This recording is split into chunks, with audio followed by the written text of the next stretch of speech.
Bienvenidos a este nuevo episodio de Programando Podcast, este podcast donde hablamos sobre nuestros conocimientos de programación con la intención de enseñar a la gente y aprender todos en el proceso.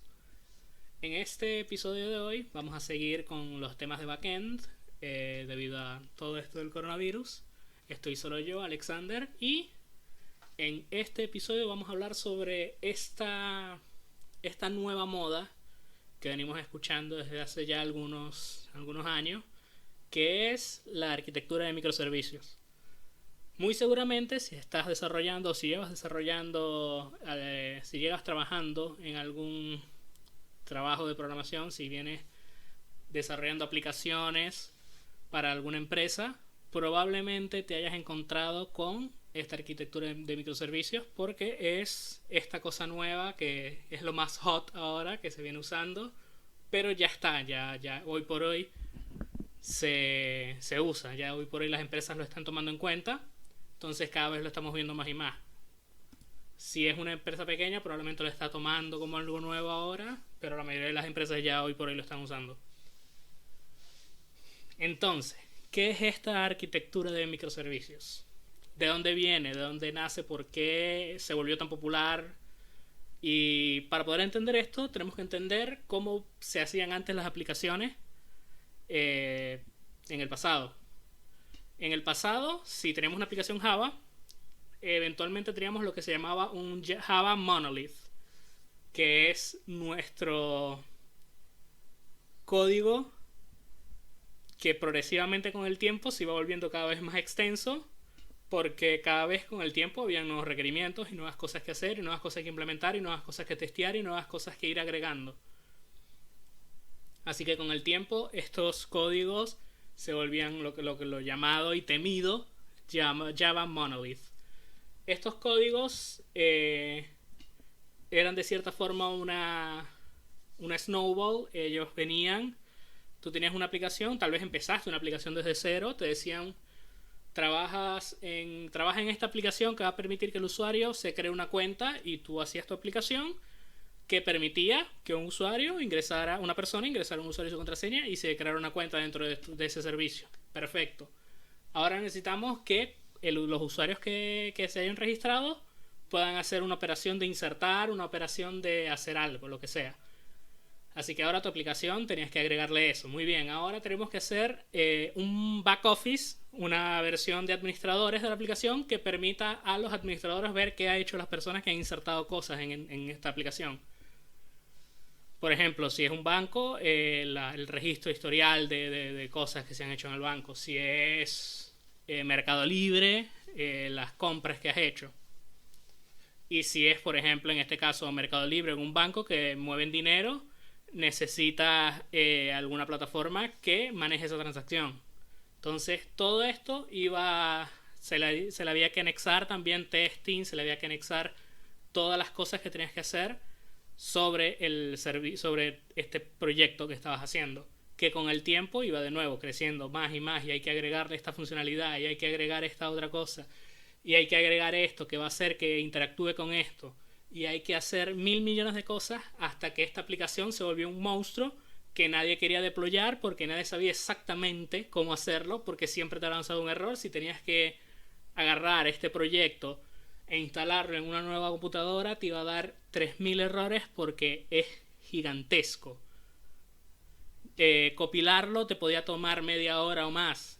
Y así, con el tiempo, nuestras aplicaciones se convertían en estos Java Monoliths, que son muy temidas tanto por los programadores como por las empresas, porque si yo tengo una aplicación y esa aplicación se cae, voy a tardar horas en volverla a deployar. Si yo tengo esa aplicación y necesito hacerle una sola modificación, esa sola modificación puede impactar a través de toda la aplicación, y debuguearla puede ser una tarea inmensa que tomaría muchísimo más tiempo de lo que es en realidad la tarea como tal, solo arreglar un bug, por ejemplo. Si yo quería hacer cualquier cosa con esa aplicación, tocarla de cualquier manera, iba a requerir una cantidad de tiempo monumental, no porque la tarea como tal fuera difícil, sino porque tenía que interactuar con esta aplicación que era tan gigante. Así que con el tiempo se empezó a a girar un poco la industria a esta arquitectura de microservicios. Pero ustedes dirán, ¿por qué por qué no nos movimos a esta arquitectura que resuelve todos estos problemas? Y ya vamos a explicar por qué. ¿Por qué no nos movimos a esta arquitectura desde antes? ¿Por qué no lo hicimos desde el principio? Porque hace muchos años, hace 20 años, hace 50 años no tenía sentido usar esta arquitectura. Esta arquitectura, como ya probablemente ustedes saben, requiere que separemos nuestra aplicación en diferentes cosas que hacen, diferentes propiedades que tienen, diferentes proyectos diferentes, que tienen una función diferente. En los años, hace 20 años, hace 50 años, en ese tiempo, cuando nuestros papás estaban programando, no se tenía sentido y era muy costoso tener varios servicios al mismo tiempo. Era mucho más eficiente tener un servicio en vez de muchos al mismo tiempo. Y esto sigue así a día de hoy. Hoy por hoy es más costoso tener una arquitectura de microservicios a nivel de costos de operación de DevOps, a nivel de cuánto se va a... Hay muchas operaciones que se hacen en microservicios que cuestan dinero, cuestan de tu infraestructura, que no ocurren en una arquitectura de Java Monolith, por ejemplo. Pero en ese tiempo, cuando nuestros papás programaban, no tenía sentido y el intercambio no daba. No, o sea, era demasiado dinero por tan poco beneficio. Pero hoy por hoy, con las computadoras que han avanzado tanto y ya los recursos son mucho más económicos, los recursos de una computadora, empezó a tener más sentido y se viene usando cada vez más. Entonces, ¿qué es esta arquitectura de microservicios? Como ya dije un poco, consiste en separar nuestra aplicación en varias funcionalidades diferentes. Consiste en separar o cuando se crea una aplicación de cero, en identificar las funcionalidades que necesitamos y crear un servicio que se encargue de esa funcionalidad, pero tratando de que sea independiente cada aplicación de la otra, que no haya dependencias. Y ¿por qué dirán? ¿Por qué es tan más beneficiosa? Porque obviamente estamos rompiendo este Java Monolith que venimos haciendo desde hace muchos años. Lo venimos rompiendo en pequeñas aplicaciones. Y cada persona está encargada de esa pequeña aplicación o esas pequeñas aplicaciones, que son mucho más manejables. Son mucho más fáciles de desarrollar, son mucho más fáciles de testear, son mucho más fáciles de deployar. Y de ahí viene el appeal, de ahí viene las ganas de todas las empresas de empezar a usar esta arquitectura. Ahora, esta arquitectura de microservicios hay una gran diferencia entre lo que es empezar una aplicación de cero o unas aplicaciones de cero, un proyecto de cero con arquitectura de microservicios, a cambiar un Java Monolith por una arquitectura de microservicios. ¿Por qué? Porque si tienes un Java Monolith, estas aplicaciones gigantescas, cambiarlas a microservicios es una tarea muy difícil, porque estamos hablando generalmente de aplicaciones que tienen potencialmente más de 10 años desde que se hicieron, con código que muchas personas no tienen idea de que está ahí ni por qué está ahí, con versiones de librerías muy antiguas que hoy por hoy serían de manera muy diferente. Y le tendrías que encargar a un equipo de desarrolladores a entrar a esa aplicación y sacar funcionalidades, las funcionalidades correctas, ojo, porque eso es una parte muy importante, las funcionalidades correctas y separarlo correctamente para que sea independiente, que es una tarea muy difícil cuando una aplicación se desarrolló de cierta manera pensando en algo diferente a esta arquitectura. Por eso es una tarea tan difícil pasar un Java Monolith o estos proyectos gigantes que tenemos a una arquitectura de microservicios. Pero es una historia muy diferente si pasamos a empezar un proyecto desde cero con arquitectura de microservicios. E incluso así tenemos que tener mucho cuidado cuando usamos esta arquitectura, porque de nuevo podemos terminar haciendo una arquitectura de pequeños proyectos que todos son dependientes del uno del otro y no terminamos no tomamos todas las ventajas de la arquitectura de microservicios.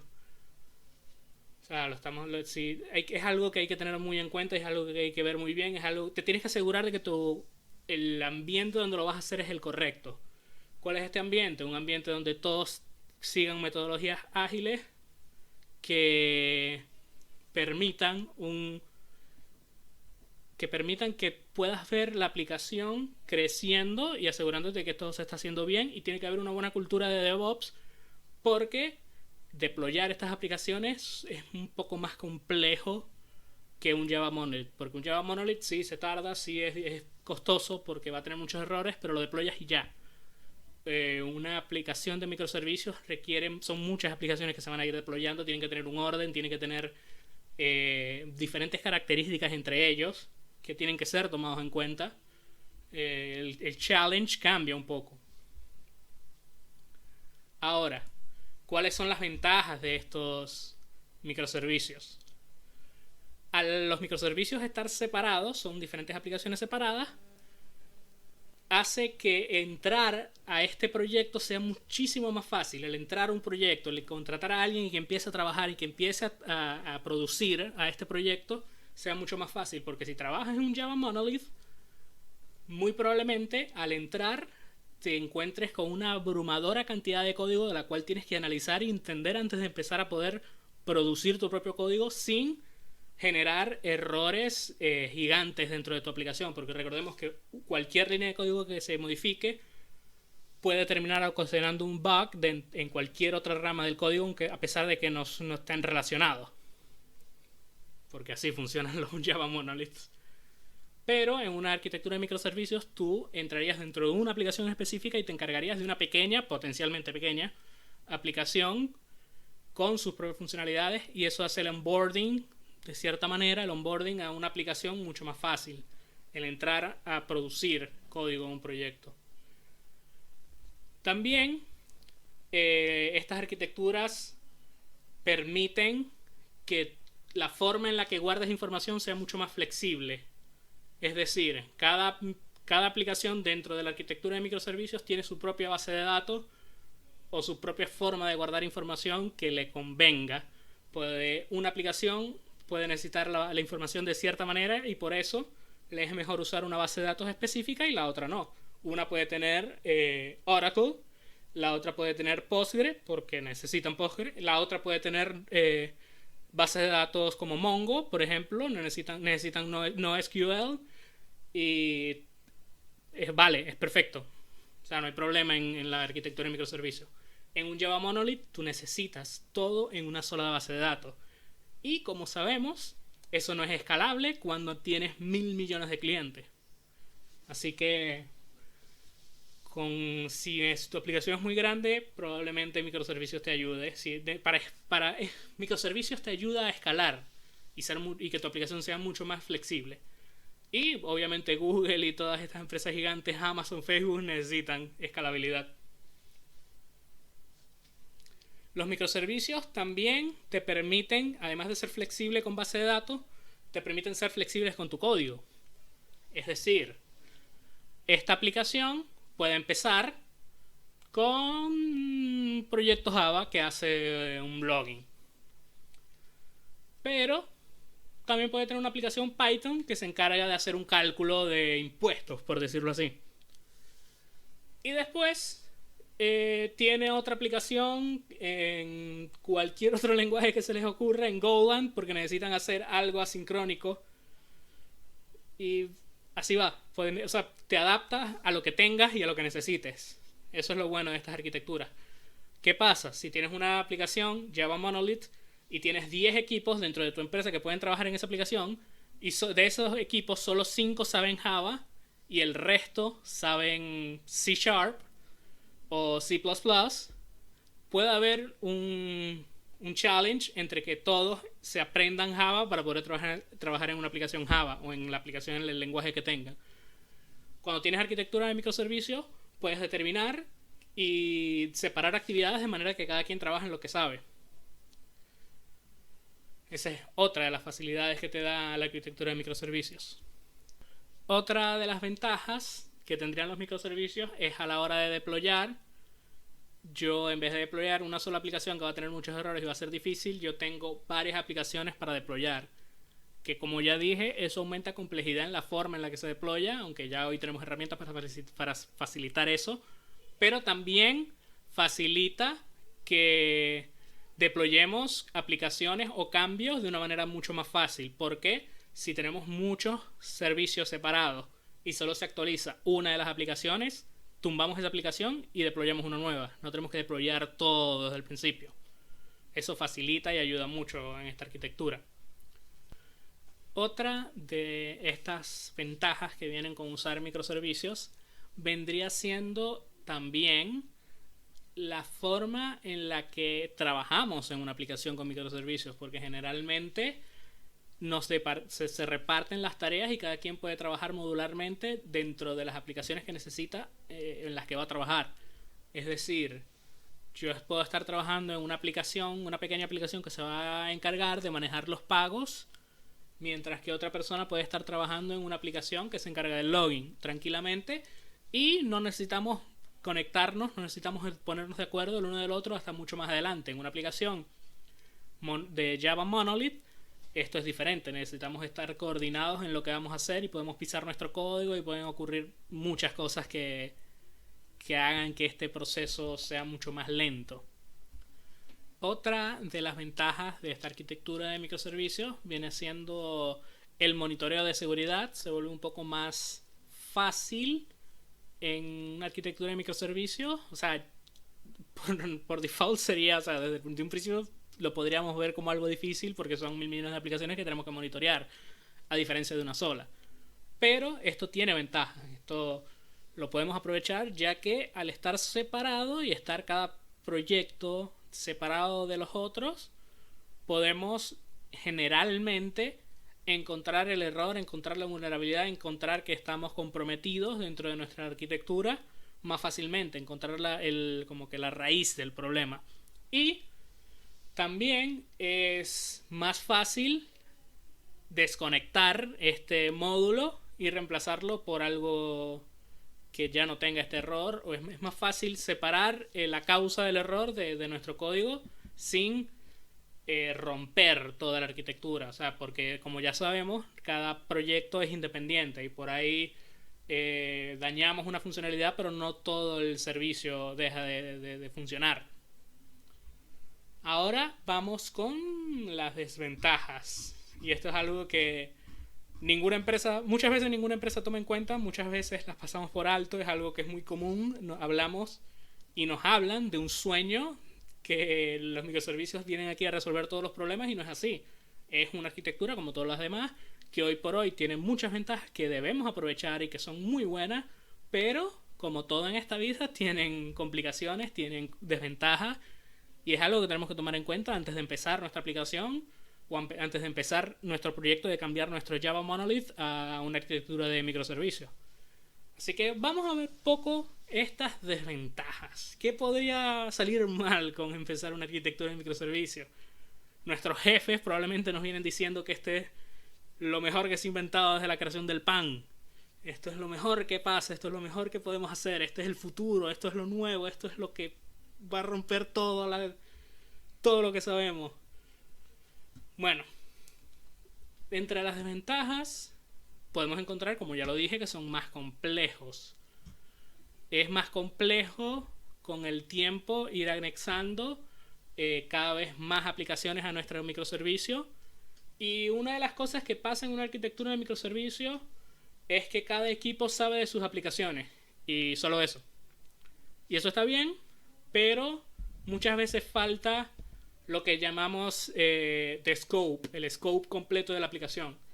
Me he encontrado con aplicaciones que, muy bien, hablo con el equipo, ellos saben de qué se trata esa aplicación y qué es lo que hace, pero no saben a dónde va esa información ni qué pasa con esa información después, o de dónde viene esa información exactamente. Ellos saben que viene de una aplicación de arriba, pero no saben exactamente por qué, ni qué hace esa información, ni por qué la están manipulando de la manera que lo hacen. Ellos simplemente hacen lo que les dicen que hagan. Y esto es un error muy común que pasa en la arquitectura de microservicios. Nos enfocamos en separar las actividades en lo que nos importa. pero no le damos énfasis en que todos deberíamos saber el scope del proyecto completo y saber qué está pasando en todo momento dentro de nuestra aplicación. Así sea un nivel simple, no tenemos que tener conocimiento completo ni profundo, pero deberíamos tener conocimiento suficiente. Debería haber una persona encargada o un grupo encargado de mantener el scope del proyecto vivo y que todo el mundo lo sepa, y tener información y estar documentado. Por eso, con el tiempo, los microservicios también empiezan a mostrar desventajas, igual que un Java Monolith. Por ejemplo, también hablamos, una de las ventajas, puedes tener varios lenguajes de programación, excelente, pero ¿qué pasa si en un año pierdes a todos tus programadores que trabajan en Python, por ejemplo? Ahora vas a tener que contratar nuevos de esos programadores para que estén en esta aplicación que creaste en Python, porque en ese momento lo tenías, pero ahora no. Entonces te crea esa dependencia. Otra de estas desventajas es, dentro de la complejidad, es que se va tomando cada vez más tiempo el testing y ver cada aplicación y monitorear cada aplicación. Son muchas aplicaciones que tienes que hacer eso. Que tienes que encargarte del testing, tienes que encargarte de todo eso dentro de muchas aplicaciones, que puede estar separado por equipos o no.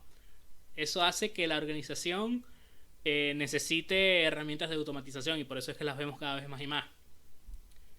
También hay un problema que ocurre bastante, que tiene diferentes formas de arreglarse, pero es un challenge, es algo que te vas a encontrar teniendo una arquitectura de microservicios, que es mantener la consistencia de la información. ¿Por qué? Porque varios de estos proyectos tienen su propia base de datos, y muchas veces esta información, estas bases de datos tienen la misma información o información parecida.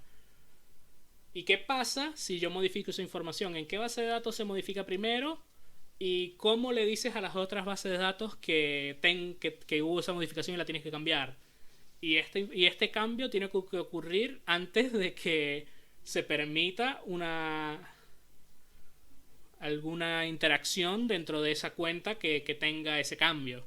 Porque podemos encontrar una cuenta que en una base de datos se llama Juan y en la otra se llama Pedro, porque el de usuario decidió cambiar el nombre. Así que tenemos que, de alguna manera, asegurar la consistencia de la información dentro de nuestras bases de datos en una arquitectura de microservicios. En un Java Monolith lo tenemos todo en una base de datos. No ocurre ese problema, pero vienen otros problemas que, por ejemplo, no tiene escalabilidad. Otra de las desventajas dentro de lo que es la complejidad es la documentación.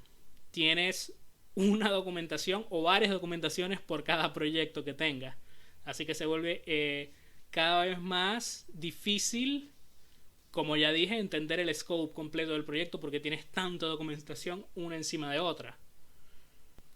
Otra de las cosas que ya mencioné también dentro de estas desventajas es que generalmente los microservicios son más costosos que los Java Monoliths, pero no costosos si lo ves desde un scope diferente, pero si lo ves desde el scope de tener una aplicación que va a hacer esto nada más, a tener muchas aplicaciones que van a hacer diferentes cosas. Como ya dije, al tener más aplicaciones, el costo de tener esas aplicaciones arriba, de tenerlas funcionando, es más alto.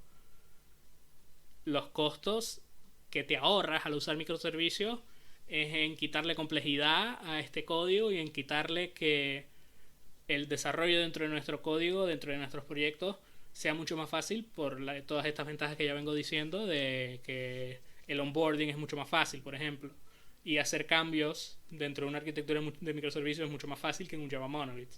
Pero por default, o sea, si tomas sobre el costo solamente de una sola aplicación, que es mucho más grande que 100 aplicaciones, por ejemplo, obviamente el Monolith es más barato, es más económico.